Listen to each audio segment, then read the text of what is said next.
Was the Vietnam War spitting on veterans' story a myth? Imagine coming home from a war, expecting cheers and support, only to hear stories of hostility and rejection.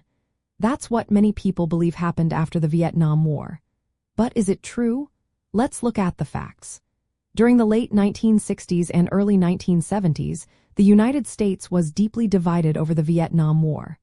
Thousands of Americans protested the conflict, and tensions ran high.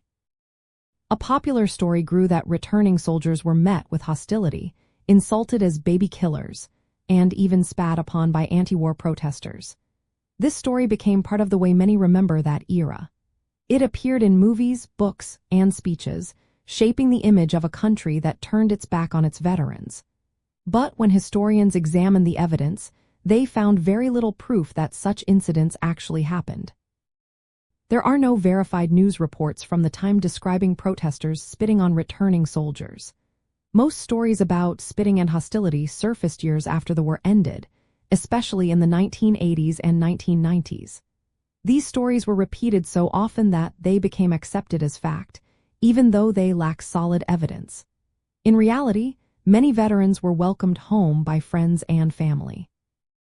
Some even received support from anti-war groups, which saw the soldiers as victims of a war they did not choose. Interestingly, some of the most vocal anti-war activists were veterans themselves.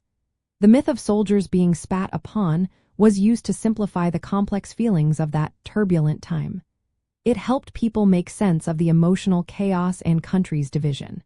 It also served as a way to criticize future anti-war movements. But the truth is, most veterans did not face hostility when they returned. The story of the spat-upon veteran is more of a legend than a fact.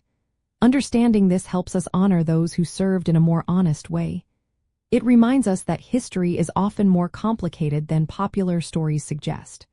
So, next time you hear about soldiers being spat upon, remember that the real story is more nuanced. Most veterans returned home to support and respect, not hostility and rejection.